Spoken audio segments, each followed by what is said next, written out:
Soyez les bienvenus dans la seconde partie de ce programme. Et aujourd'hui, comme je vous le disais dans la première partie, nous parlons des grands jeunes, sexe, enjeux, des blessures. Le prophète Francis Ngawala, qui a abordé ce sujet dans la première partie, l'a abordé sur les plans émotionnels, sur les plans de la société, même physique. Et maintenant, il va aborder le même sujet sur le plan spirituel. Bienvenue, prophète. Bienvenue aussi à vous, mon frère, et merci. Merci beaucoup à vous d'être là. Vous avez la parole pour nous édifier sur ces sujets aussi importants, mais maintenant sur le plan spirituel. Ok, bien-aimés, vous qui nous suivez, que Dieu vous bénisse. Là, nous allons parler sur le sexe, enjeu de blessure intérieure sur le plan spirituel. La première des choses, ou l'une des choses importantes que nous devons savoir, c'est que le sexe, c'est d'abord Dieu qui a placé cet organe dans le corps humain. Mais retenez bien que lorsqu'il l'a placé dans le corps humain, c'était pour accomplir une œuvre qui soit spirituelle. Lorsque le Seigneur dit « multipliez, remplissez », ça veut dire que les enfants qui naissent de nous sont également des entités spirituelles capables demain de conduire plusieurs personnes vers Dieu. Donc le sexe est un instrument sacré. Tout au long de l'histoire de la Bible, vous allez remarquer que on a eu à utiliser également le sexe comme étant un objet de prière, d'occultisme, même s'il faut le dire ainsi.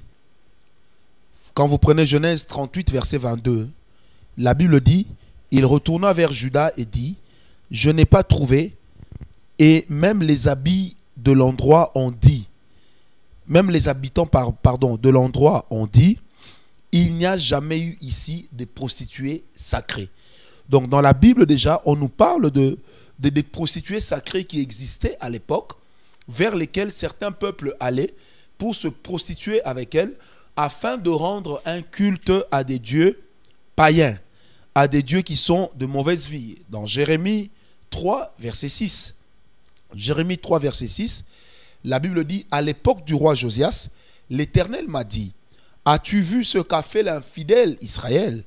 Elle est allée sur toute montagne élevée et sous tout arbre vert. Là, elle s'est prostituée. Là, elle s'est prostituée.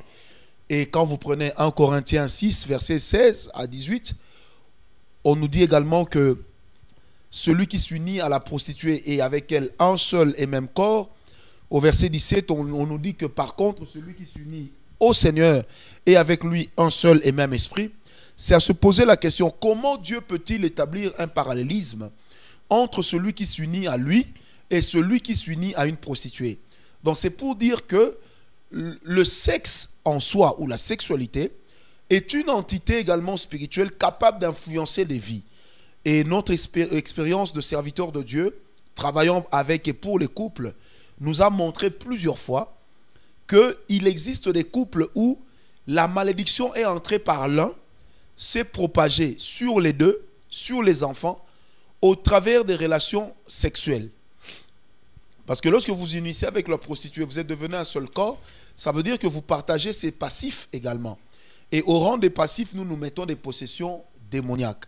C'est pourquoi il est impératif, lorsqu'on est enfant de Dieu, de se marier selon la volonté de Dieu et surtout d'épouser une personne qui craint également le Seigneur comme nous, parce que toute porte qu'on ouvre par la sexualité peut devenir un drame futur pour la famille. On a vu des enfants qui sont aujourd'hui devenus orphelins parce que le papa, n'ayant pas su contrôler sa libido, est allé vers une partenaire qui était atteinte de sida ou de maladies sexuellement transmissibles de plusieurs ordres. Et puis du jour au lendemain, les enfants se retrouvent dans la rue. Et de la rue, les enfants sont obligés d'aller peut-être dans l'occultisme pour pouvoir s'en sortir. Et là, ça devient un problème sérieux. Et nous connaissons des principes tels que la sodomie, que pratiquaient Sodome et Gomorrhe, c'est-à-dire des actes sexuels contre nature. au rang desquels il faut mettre l'homosexualité, qui étaient en réalité des pratiques par lesquelles on élevait des dieux païens, où on se consacrait à des dieux païens, à des dieux de sexe. Vous avez des pratiques telles qu'on disait l'homme peut connaître sa femme pendant la période de son cycle. Et en ce moment-là, le contact avec le sang rendait l'homme suprême, rendait l'homme fort par rapport à la femme. Or, c'était des recommandations occultes. Et le Seigneur Jésus, la Bible nous dit que l'homme ne doit pas connaître sa femme quand elle est dans son cycle. Et cela, c'est dans Lévitique 17. Et la Bible fixe également tout le contexte, à partir de Lévitique 17, tout le contexte de la consommation sexuelle. Pourquoi Dieu va y mettre un accent? Si Dieu y met un accent, c'est parce que le sexe est un moteur spirituel important.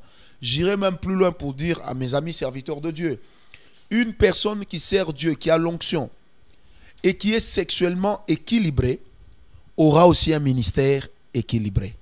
Amen. Amen.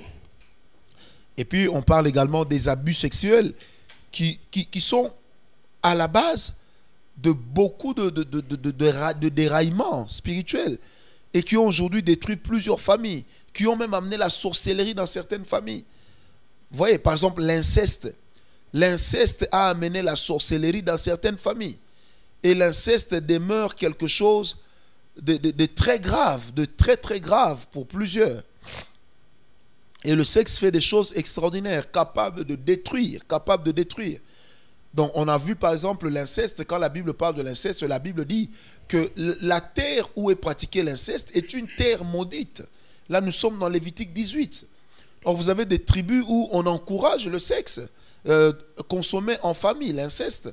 Nous avons une province chez nous ici au Congo, Kinshasa. Cette province s'appelle le Bandundu. Il y a un phénomène qu'on appelle là-bas le Kinchwidi. Ça veut dire, pour pérenniser la force et la richesse de la famille, qu'est-ce qu'on doit faire? Il faudrait qu'un des membres de la famille épouse sa cousine. Et quand les deux ne se marient pas, ça veut dire qu'ils n'ont pas respecté les traditions. Et chez nous à l'église, nous avons un frère, un papa aujourd'hui, papa de plus de 6 enfants, qui était prédestiné à ce Kinchwidi. Il a épousé une femme d'une autre tribu, d'une autre province. Mais qu'est-ce qu'on n'a pas connu comme problème lorsqu'on lui faisait la délivrance? Et ce papa avait développé un phénomène qu'on appelle femme de nuit. Ça veut dire que dans ces nuits, il était constamment en contact sexuel avec une femme, pendant qu'il était déjà marié avec une autre. Et les prières vont démontrer que cette femme-là n'était autre que sa cousine, pour qui on préparait déjà cet homme à être mari. Donc, vous voyez que le sexe, spirituellement, représente une force, mais une force qui peut également détruire. Une force qui peut aussi construire lorsque nous savons l'utiliser comme il se doit. Le sexe mal utilisé a même amené la sorcellerie. Si en s'unissant à une prostituée, on devient un même corps, quand on s'unit aussi à une sorcière, on risque de devenir un même corps. Donc faisons attention. C'est pourquoi, or, quand le sexe est pratiqué dans un contexte de mariage, le Seigneur étant le troisième brin, peut protéger l'homme de la femme sorcière, peut protéger la femme de l'homme sorcier, et ainsi éviter l'hécatombe qui devrait venir plus tard. Que Dieu nous bénisse. Mais nous verrons également comment sortir des problèmes spirituels qui sont causés par la pratique de la sexualité. Comment on peut sortir? Ça, je vais directement donner 3 ou 4 points. La première des choses, il faut refuser. Il faut refuser catégoriquement cette pratique-là de l'impudicité et décider d'en sortir et d'abandonner. La deuxième des choses, il faut rétablir la crainte des dieux dans ton propre cœur et dans ta vie. Parce que lorsqu'on rétablit la crainte de Dieu, c'est un peu comme si on rétablissait le trône du Seigneur. Et quand la crainte de Dieu est rétablie, qu'est-ce qui va se passer?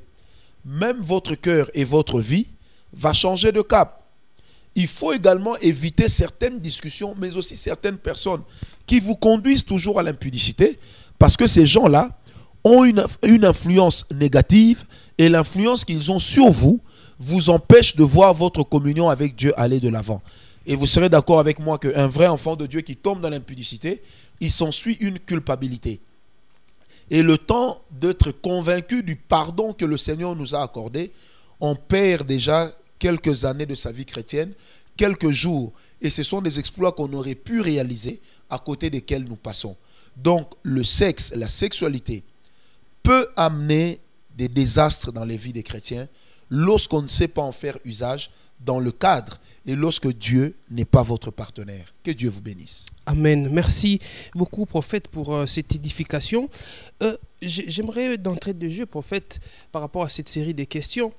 Il y a ces passages de la Bible qui nous recommandent d'assujettir notre corps, ainsi de suite. Mais quand vous parlez du sexe sur le plan spirituel, on a l'impression que c'est vraiment quelque chose d'attractif, c'est quelque chose d'assez difficile à maîtriser. Et ça pousse des gens, certaines personnes, à penser même qu'on peut maîtriser tout son corps, mais pour maîtriser les sexes, c'est très difficile. Est-il possible vraiment? Bon, vous savez, pour maîtriser son corps, il faut d'abord travailler la discipline personnelle. Vous voyez, la Bible dit dans Genèse 12, « Si nos pères de chair nous disciplinent pour des biens mortels, combien à plus forte raison de l'Éternel notre Dieu ne nous disciplinera-t-il pas pour des biens éternels ?»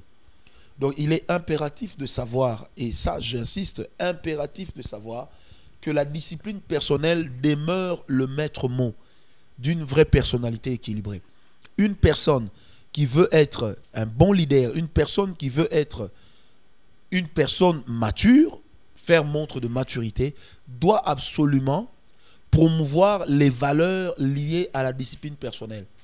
Et l'apôtre Paul le dit si bien, il dit « Tout m'est permis, mais tout ne m'est pas utile ».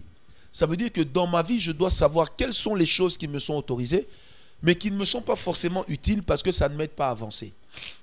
Dans Jérémie 15, verset 19, l'Éternel dit ceci à Israël, « Si tu sépares ce qui est vil de ce qui est précieux, tu seras comme ma bouche. Ça ne sera pas à toi d'aller vers eux, mais à eux de venir vers toi. Si tu sépares ce qui est vil de ce qui est précieux. » Ça veut dire que dans la vie de chaque homme, il faut avoir une échelle de valeur. Il faut savoir que certaines choses, je ne peux pas les faire. Pas parce que j'y suis contraint, mais parce que moi-même je m'y contrains. Dans Philippiens, l'apôtre Paul dit ceci, « Je traite durement mon corps. » Durement mon corps. Ça veut dire que tout n'est pas que grâce. Certaines choses demandent et exigent de la discipline personnelle. Voilà. Merci beaucoup, prophète. Parlons justement de cette discipline personnelle. Est-ce qu'il n'y a pas un risque qu'en voulant se discipliner ou être très discipliné, ça peut vous mettre en porte-à-faux avec certaines personnes, ça peut même briser certaines de vos relations. Quand vous constatez par exemple qu'il y a une personne qui vous entraîne dans des choses qui ne sont pas correctes et vous cherchez carrément à briser cette relation-là, à repousser la personne, on peut vous prendre pour quelqu'un d'orgueilleux, quelqu'un qui ne veut pas avec le... ou un extrémiste carrément. Mais vous savez, mon frère bien-aimé, qu'on se le dise, hein, d'abord dans la vie, tout le monde ne peut pas être d'accord avec vous. Et quand vous êtes discipliné parce que vous avez des objectifs à atteindre, vous ne vous alliez qu'à des personnes qui peuvent vous aider à atteindre ces objectifs-là. Vous n'allez pas vous entourer des personnes qui vont vous ralentir. Si vous allez aujourd'hui vous entourer des personnes qui vont vous ralentir, sachant qu'elles vous ralentissent, parce que la force de la compagnie, c'est l'influence exercée sur nous. Et le monde est conduit par un trafic d'influence. Alors vous devez savoir de qui vous voulez subir l'influence. Et sur quoi vous voulez subir l'influence. Alors, si vous pouvez définir les personnes potentiellement capables de vous influencer, c'est que vous devez aussi définir les personnes à éviter. Parce qu'elles peuvent aussi être d'une influence négative. Vous voyez, c'est pourquoi il y a cet adage français qui dit « il vaut mieux être seul plutôt qu'être mal accompagné ». Et cet autre adage qui dit « dis-moi qui tu fréquentes, je te dirai qui tu es ». Donc, dans le contexte de la discipline personnelle, je dois savoir. Je vais aller plus loin par rapport à notre enseignement d'aujourd'hui. Je sais que je flanche beaucoup pour telle sœur. J'éviterai qu'on reste souvent à deux seuls. Parce que ce serait aussi faire la promotion de ma faiblesse. Or, une faiblesse que vous ne contraignez pas à la discipline finit toujours par vous rattraper. Et le Seigneur Jésus, connaissant la puissance du sexe, il dit, résistez au diable, il fuira loin de vous. Mais quant à l'impudicité, faites quoi? Fuyez, détalez. Donc il est de ces choses sur lesquelles la Bible nous recommande la résistance et la force. Mais il en est d'autres pour lesquelles la Bible nous recommande de fuir. Fuir veut dire quitter cet endroit et quitter cette personne. C'est très important. La discipline personnelle, puisque nous parlons des grands jeunes prophètes, un couple fiancé en train de se préparer au mariage, l'homme, il sait qu'il a une très belle fiancée qui physiquement est attirante. Quelles sont des disciplines à adopter par rapport à leur fréquentation? Il y en a qui permettent à la fiancée, elle peut venir, elle fait le travail chez l'homme qui habite seul, elle peut même à un moment donné entrer dans la chambre de l'homme, elle dort. Elle dort dans la maison de son fiancé. Est-ce qu'il faut éviter des choses comme ça? L'homme, il peut, par surprise, entrer dans la chambre, voir sa fiancée en train de dormir dans une position pas très correcte, vu qu'elle est attirante. Tout ça, il faut-il interdire? Non, non, ne viens carrément pas chez moi. C'est toujours moi qui viendrai chez vous. Qu'est-ce qu'il faut faire finalement? Tu peux venir chez moi, mais ne dors pas chez moi. Ne monte pas sur mon lit, parce que quand vous dormez, vous ne contrôlez plus les mouvements de votre corps.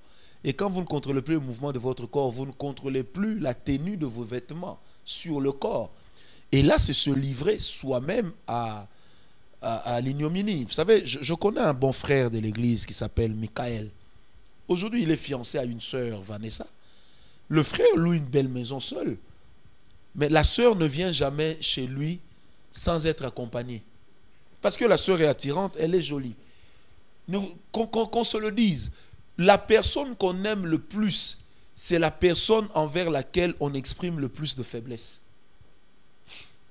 Votre fiancée n'est pas votre sœur. Ce n'est pas la fille de votre tante, ni la petite sœur de votre maman. Donc forcément que quelque part, la chose qui vous conduit justement à vous marier, c'est cette attraction-là. Ça veut dire, elle m'attire tellement, je ne sais plus résister, je préfère vite l'épouser. C'est pourquoi même l'apôtre Paul dit que celui qui brûle se marie. Donc, se marier aussi, ça fait partie de la discipline que nous adoptons pour ne pas pécher, parce que nous sommes en train de brûler. Vous avez votre femme, vous l'installez en Europe, vous l'installez en Amérique, vous l'installez dans un autre pays d'Afrique, vous l'installez en Asie, vous restez seul 1 année, 2 ans. Sachant que vous êtes habitué à une consommation sexuelle régulière, vous êtes en train, vous aussi, de vous livrer à quoi? Au péché. Parce que vous perdez quelque part vos moyens de défense. Et nous sommes des hommes publics. Les gens peuvent venir vous voir, mais vous ne savez pas toujours qui est qui. Donc c'est pourquoi il faut avoir une vie privée. Il faut interdire à certaines personnes de pénétrer dans votre cercle privé. Mais également quand vous êtes fiancé. Moi, quand j'étais fiancé, j'habitais avec un jeune frère à la maison. Ma fiancée venait, elle faisait tout, mais elle ne dormait pas sur mon lit. Et si elle est dans ma chambre, parce qu'elle est peut-être en train de prendre quelque chose, comprenez que ce n'était pas une grande maison, un petit appartement, je m'abstenais d'y entrer. Et c'est ça qui nous a aidés. Et on passait le fort de notre temps à faire 3 choses. À rigoler, à prier et à discuter sur notre avenir. Voilà. Et ça nous donnait la force de pouvoir construire ensemble pour que demain, nous soyons un couple fort. Là, nous avons 11 ans de mariage.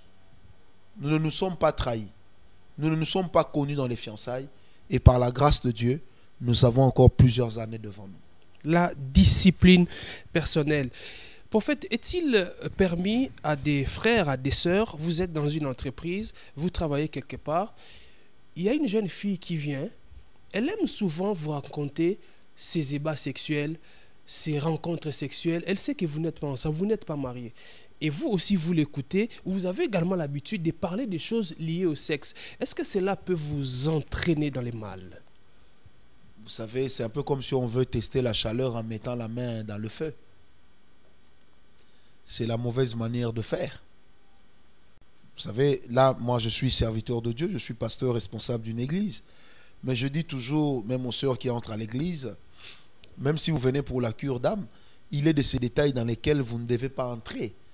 Parce que si une sœur vient vous dire, j'ai une cicatrice entre mes jambes, j'ai ceci, l'homme a une forte pensée de donner une image à tout ce qui lui est rapporté.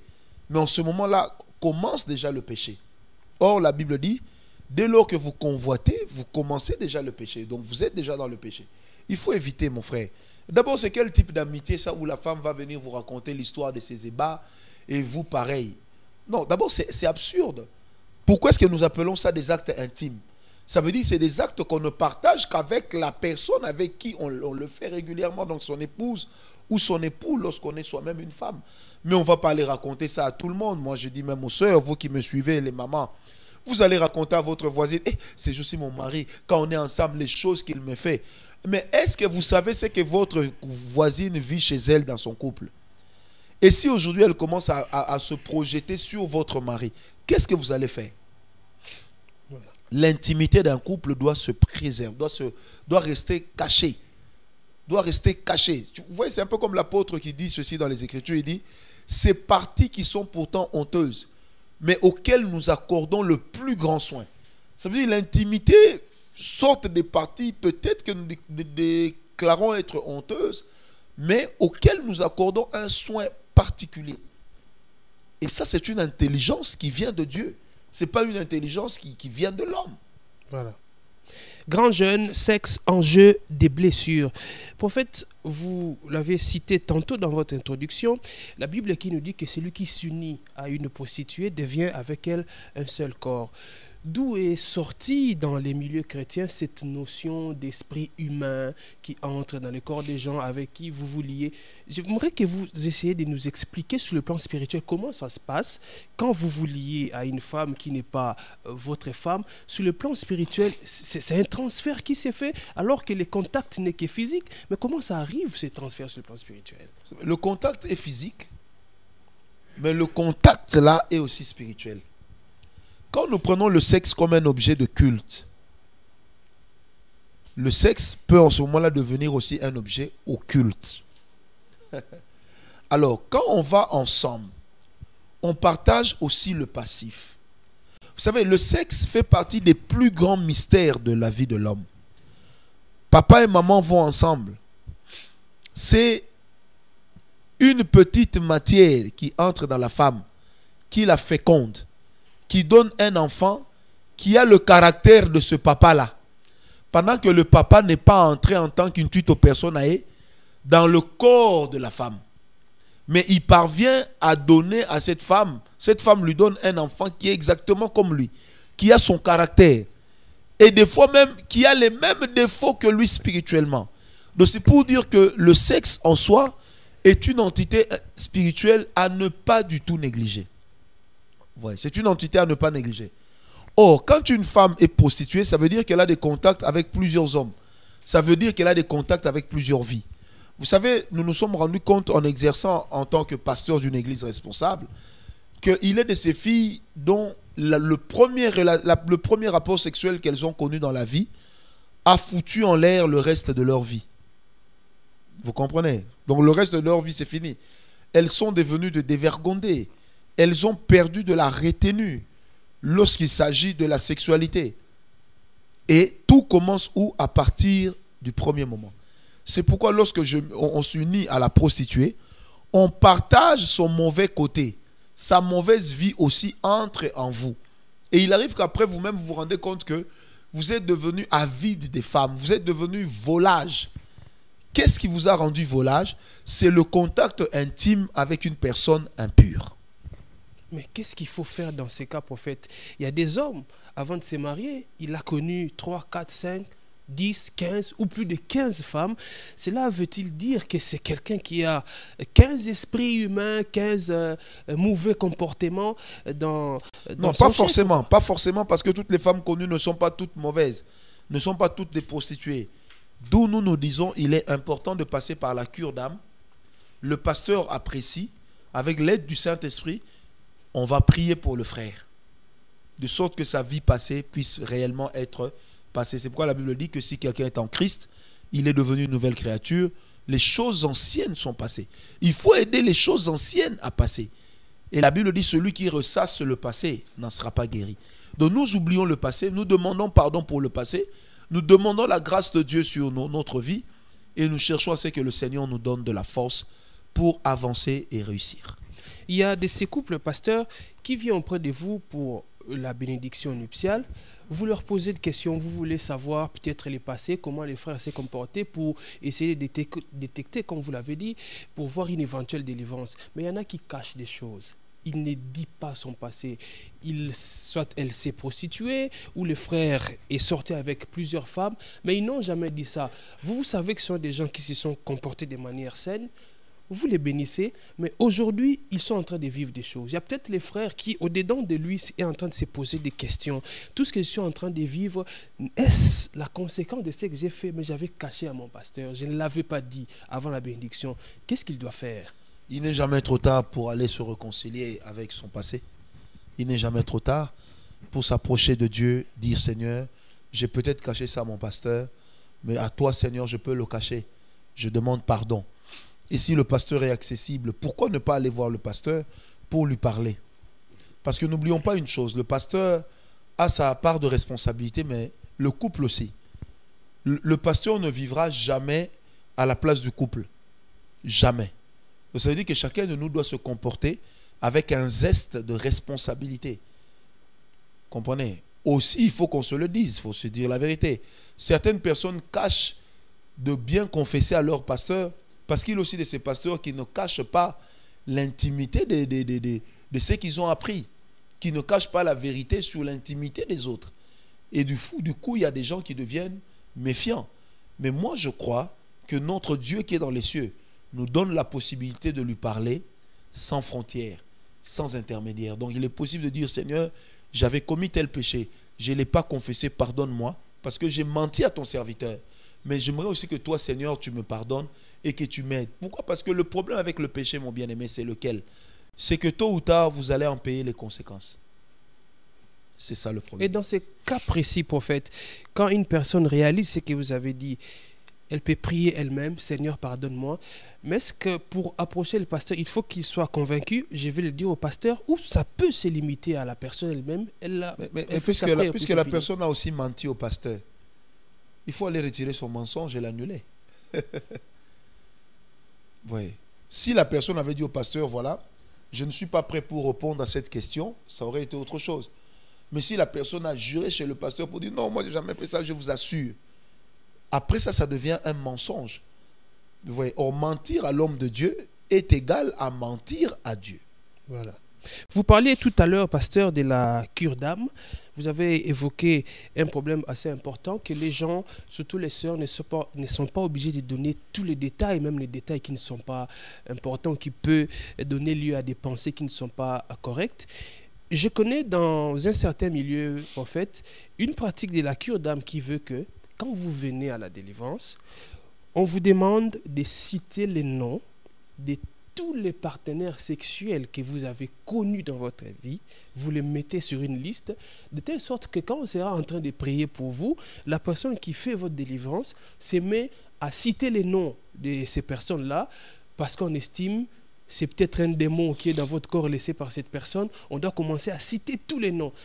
Vous savez, bien-aimés, les démons ne partent pas parce qu'on a cité leur nom. Les démons partent parce qu'on a reçu l'autorité sur eux. Le Seigneur Jésus a dit, les Saintes Écritures disent exactement ceci, que nous ne luttons pas contre la chair et le sang, mais contre les esprits impurs dans les lieux célestes. Donc même quand nous prions pour la délivrance de quelqu'un, nous ne luttons pas avec des hommes, nous luttons avec des esprits. Et même ce sont des esprits humains. C'est quoi qu'on appelle un esprit humain? Un esprit humain est un démon qui travaille sous un mandat humain. Ça veut dire, c'est un démon qui est un peu comme délégué par une personne existante. Donc, on ne peut pas aujourd'hui commencer à citer les noms de tous les partenaires qu'on a eu à connaître dans sa vie, parce que c'est aussi un moyen de ne plus jamais les oublier. Et là, même si la sœur avait déjà oublié tous ces partenaires-là, vous êtes en train, quelque part, de contraindre la sœur à ressasser ce passé qui peut aussi être très douloureux pour elle et qui peut devenir sujet à blessure intérieure. Et ce mal qu'on aura laissé en ayant cru résoudre un problème est peut-être un mal qui peut faire beaucoup, beaucoup de tort et faire couler beaucoup, beaucoup de sang. Vous avez parlé tantôt, prophète, de la sodomie, l'homosexualité, qui sont considérées comme des pratiques occultes. J'aimerais qu'on revienne un peu sur la sodomie. Il y a des chrétiens qui se mettent à bouder aujourd'hui, quand on parle de la sodomie, ils estiment que quand il faut chercher la satisfaction sexuelle, il n'y a pas de restrictions, il n'y a pas de limites. On peut faire tout ce qu'on veut avec le corps de sa femme ou le corps de son mari. Quand vous évoquez la sodomie aujourd'hui, est-ce que vous pouvez essayer un peu de contextualiser cela? Moi, vous savez, vous voulez que je sois précis, on va l'être. Hein. Vous savez, la pratique la plus répandue à Sodome et Gomorrhe et qui a amené à ce que Dieu détruise cette ville, ces deux villes, c'était que les hommes allaient avec les hommes, les femmes avec les femmes. Vous comprenez? Oui. Donc ça déjà c'est un comportement bestial et contre nature. Une autre pratique des Sodome et Gomorrhe, c'était des êtres humains qui partaient avec des animaux. Et ça, ce sont des actes contre nature. Et à côté de ça, quand vous allez dans Lévitique 18, on retrouve maintenant des femmes qui allaient jusqu'à sacrifier leurs enfants à Moloch, ce qui correspond aujourd'hui à l'avortement. Et la Bible dit qu'on ne trouve pas chez toi, on ne trouvera pas chez toi des femmes qui avortent. C'est-à-dire si l'avortement est médical, provoqué médicalement, pour des raisons médicales valables, même pour ça, quand c'est fait, il faut aller se réconcilier avec Dieu. A fortiori lorsque vous l'avez fait exprès. C'est un problème. Alors, Dieu a créé le corps humain, chaque organe de l'homme avec son correspondant récepteur chez la femme. Maintenant, comment voulons-nous corriger Dieu? Aujourd'hui, il y a de ces émissions qui sont censurées en Occident. Mais moi, j'ai eu l'occasion, l'opportunité de suivre une émission. Vous savez par exemple que le sida s'est beaucoup plus répandu dans les milieux homosexuels aux États-Unis d'Amérique. Ça, ce n'est pas un secret de polichinelle. Il a été prouvé que les homosexuels, après plusieurs années de pratique, font que leur organe, l'anus, puisse perdre sa contraction, surtout quand il s'agit des hommes. Pourquoi? Parce que c'est un organe qui est fait pour refouler, non pas pour recevoir.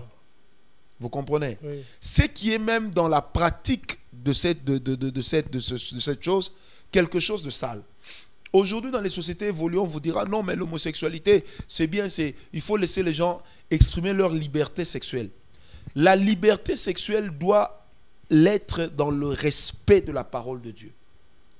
Et non pas dans autre chose. Ça doit l'être dans le respect, je dis bien dans le respect de la parole de Dieu.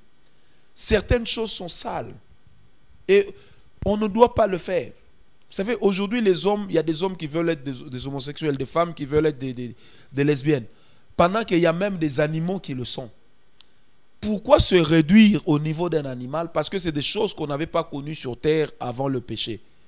Or, c'est des choses que le péché a entraînées. Et nous, en tant qu'Église, nous sommes contre l'homosexualité parce que c'est sujet à malédiction, même sur des terres.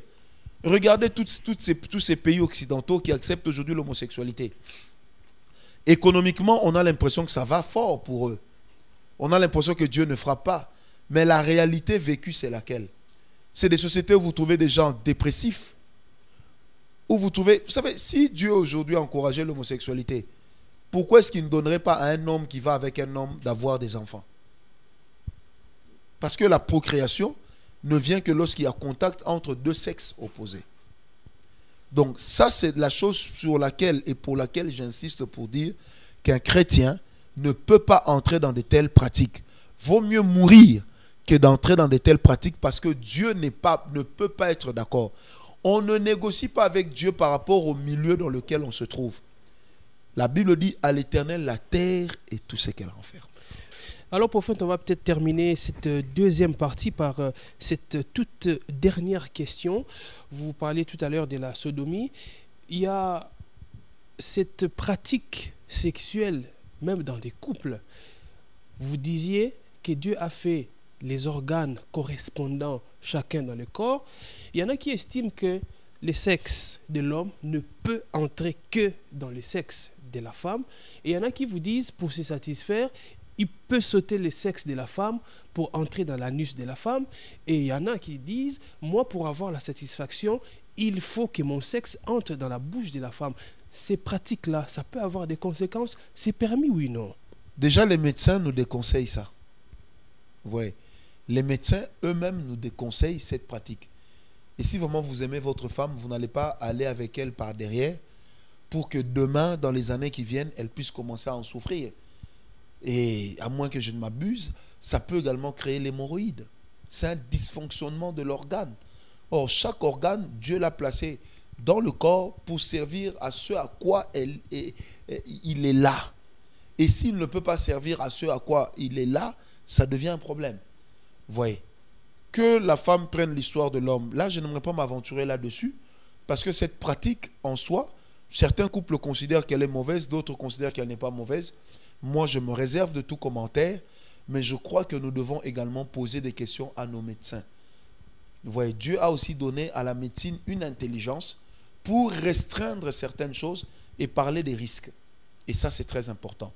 Et je crois que ceux qui nous suivent sont assez responsables. Un vrai couple est assez responsable pour déjà avoir un médecin traitant, pour rencontrer même un sexologue qui peut vous prodiguer des conseils par rapport à cela, mais revenez toujours à la lumière de la parole de Dieu pour savoir si c'est qu'on vous dit, la Bible est d'accord ou pas. Que Dieu vous bénisse. Merci beaucoup, prophète, pour cette édification, et merci à vous qui avez suivi ce programme. Vous avez peut-être des questions que vous continuez à vous poser. Vous pouvez nous les transmettre par les contacts qui s'affichent au bas de l'écran. Vous pouvez contacter même le prophète. Vous pouvez lui adresser vos questions si vous écrivez à tous ces numéros et à toutes ces adresses qui s'affichent. J'ai rappelé que nous étions avec le prophète Francis Ngawala. Il est pasteur responsable de l'église Parole des Foi située à Kinshasa, dans la commune de Kitambo, ici en République démocratique du Congo. On se retrouve très prochainement.